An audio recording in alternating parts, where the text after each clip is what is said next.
Hello, students, and welcome back to my channel. Let's learn together. I hope all of you are doing really, really fine, and I also hope and expect that all of you are enjoying each and every day of your life thoroughly. Let's move on to today's video's content, and in today's video, I'm going to discuss with you the story, which happens to be the third chapter of your book Beehive. It is titled as The Little Girl, and this story has been written by Catherine Mansfield. This is one of my favorite story, I must say this, because this story deals with the process of growing up, which is inevitable part of each and every individual's life, isn't it? We all grow up. And growing up is not just physical growing up. Growing up deals and involves a lot of emotional, mental maturity, and along with that it also deals with a lot of unveiling of, I must say, some unveiling of various secrets which had been once to us mysterious. And that is why growing up is always fun, but then it comes with a particular price. You grow because you go through that particular process, which is not always very happy. It might be tedious at times, but at the same time, at the end, when you grow up, when when you learn something new, when you discover something new about yourself or about the people around you, that is definitely rewarding. Growing up at the same time is not a point in anyone's life. It is a continuous journey that you must understand. Growing up is never like you can reach out a certain point in your life and you can say, okay, now I have grown up. No, one never stops growing up. This is something that we all must realize. I said that this story is one of my favorite stories because it deals with the growing up of a little girl, Kezia. Okay, the name of the girl is Kezia, and Kezia is extremely fearful of her own fathers. At this instant, I would like to stop here a bit and think about, are you fond of your father? Are you fond of your mother? Whom are you more fonder of? You find your mother's more appealing and approachable, or you find your father's also more appealing and approachable? The answer might differ from individual to individual. It depends upon the kind of relationship you share with your parents. But take some time and think about whom are you more closer with. I mean, the choices are not just between your father and your mother. It could be about variety of other people that you have around you. It could be between your grandparents also. You can talk about uncles and aunts also. You can think about your cousins also. You can think about some other extended relatives. You can also think about your friends. So here in this particular story, Kezia is very much uh,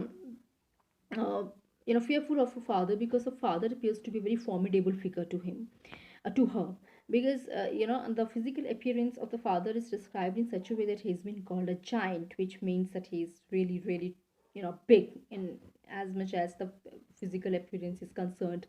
And he seems to be very strict and disciplined, so he leaves home. Whenever he leaves home, he just plant a casual kiss on Kezia's cheek, and then he moves away. And as he moves away, Kezia finds everything extremely normal, and as if there is no tension in the home. So his going out of the home basically symbolizes a release of a stress or a tension for Kezia.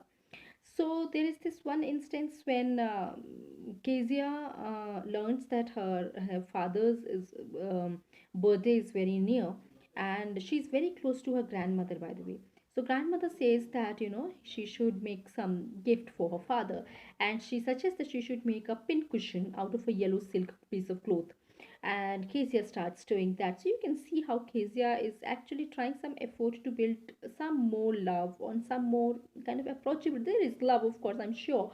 There is no parent in the world who would not love their children, but there's also a boundary that is being drawn because of some sort of fear, because of some sort of unapproachability that has developed in their relationship because of the over strict and disciplined nature of the father.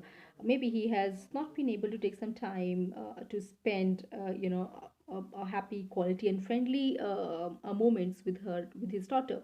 So, in order to fill that gap up, Kezia plays a very innocent effort, and this effort is basically of sewing a particular pincushion out of a yellow silk. So she sews three sides of it. Now to close the fourth side, she needs some stuffing. Now she moves from place to place from her home just to find out what is it that she could actually stuff that particular pincushion with, and she doesn't find anything. She goes to her mother's room, and then she finds that there was some pieces of paper kept over there. She takes the paper and she tears them away, and then she puts that inside the pincushion, and then she sews it and makes a nice pincushion for her father's birthday. It was actually supposed to be her father's birthday gift. Just on the same day, towards the evening, there is a hue and cry that has been raised in the whole home, and the father has lost some a speech which he had written for to welcome some of the official authority in the office. Now he has been trying to find out. All the servants have been asked. Suddenly the mother asks Kezia, and she says that, have you seen any paper? Kezia says that, yes, I had. I just stored them up and I make the cushion out of it. And then the father is of course very much angry with Kezia, and he punishes her for that. And there's a scale which actually has been hit against her palm, and that's how she gets punished. So, of course, this does not leave a very good impression on her mind, and she feels very sad, disappointed, and she is, she also starts nurturing a certain anger for her own father after this particular instance. And she just asks her grandmother, why is it that God made fathers for? Because they are of no good, and she doesn't, find her father good in any way. So then she moves out into the balcony and she sees that there is a neighbor inside, adjacent to their home, and they are McDonald's. And this another man has five children, and he's playing very happily and nicely and merrily with with his children, all the five children. So she looks at them and she says that, okay, there are different sorts of fathers then. And she realizes that probably there are different kinds of fathers, and she is just not blessed to get a very good father. She has got a very strict, disciplined father who always refrains from showing love to his own daughter. So this is how the story goes on, and one day her mother falls ill and she needs to be admitted to the hospital, and her grandmother accompanies her mother to the hospital. Now she is alone at home, and along with her own father. Of course, this is not a very comfortable situation for her because she has never liked her father. So when the night is about to occur, at that time she has to be put to sleep, and she is being put to sleep by the cook of the home, and she just asks her to sleep down, and Kezia gets this recurring nightmares. And there's a butcher who is carrying a knife and trying to stab somebody, and probably stab Kezia. This is the recurring nightmare that Kezia keeps on seeing. Therefore, she is very faithful, and she only sleeps with her grandmother. Now, today, grandmother is absent from home. So, what does she do? So, she asks cook that, that she will not be able to sleep alone. And the cook just puts her to sleep and go back. Uh, in the night, somewhere in the middle of the night, she just simply wakes up because she's too scared by seeing that nightmare, that bad dream. And then she finds that her father was near her, and with a candle. And then father also suddenly wakes up and asks her what's wrong with her, and she says that she has just seen a very bad dream. Father carries her into his hands, and then he very carefully carries her into the main room, and then just makes her lie on the bed, and along with her, he lies down besides her, and he very closely and tightly, hugs her, and just that physical proximity is being provided by the father. At that time, Kezia realizes that her father was actually a good man, but his nature of the work and the profession had been such that probably he has never got that kind of time to show the kindness that he would have shown to Kezia. And he realizes the father is a big man, but he still has a heart that beats, a heart that has love, lots of love for her own daughter. And she realizes that she had actually been wrong in assessing her father, and she realizes how much uh, you know hard effort would the father have been actually put in to write those speech, and which Kezia had to a certain extent carelessly turned away just to make a gift. Okay, so then she realizes the innate goodness that the father has, and then the story just closes hereby.